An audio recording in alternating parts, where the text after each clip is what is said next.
Scene 1, building relationships. Good morning, Ms. B. How's your day been so far? Good morning! Thank you. Good for the most part. My homeroom can be a little energetic in the morning, and I already feel worn out. They want to wander the halls all morning, and I feel like I'm herding cats to keep them in the classroom.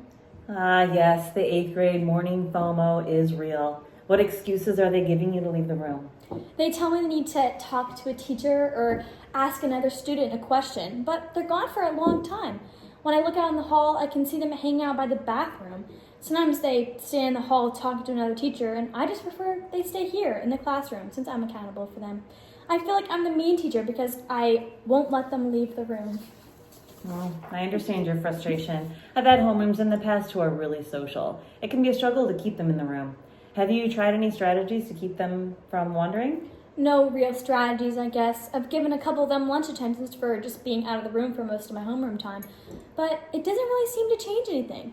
I've asked my teammates what their policies are for homeroom time, but I don't think their students give them as hard of a time. I feel like they don't respect me, so they don't listen. It's a tough way to start the day. But yeah. We need to figure out a way to keep these kids in your room. It'll make the mornings go much easier. Mrs. B and Mrs. M sit together and brainstorm some strategies for keeping the kids in the room. End scene. Scene 2, approaches to building relationships.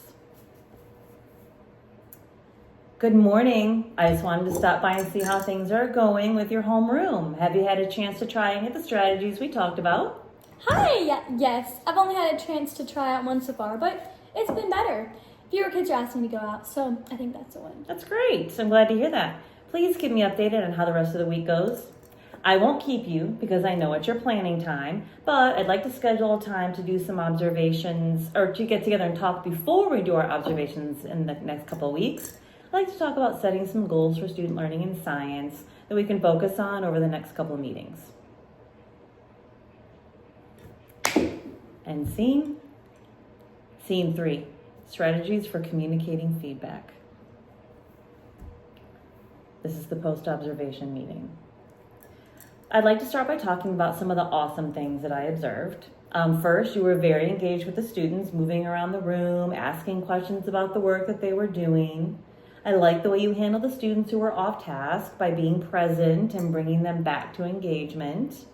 Tell me, what are some things that you felt went really well? Thank you. This class needs my physical presence around the room to stay engaged, so sometimes I feel like we fall behind because of that. I like that I get to work around the room with them, but I do wish they were better at keeping themselves on task. I noticed that they do struggle with that. Have you considered adding in some quick formative assessments throughout the lesson? This could add some accountability. I like that. That would also help me collect more data on student learning. Maybe I can start with an entrance ticket to see what they remember from the previous day's lesson. One of the other science teachers uses an exit ticket to draw so sometimes they can draw what they learned from the day before. I could try that too. Ms. B and Ms. M talked for a little longer about the observation and discussed goals for Ms. B to work on for their next meeting. And end scene.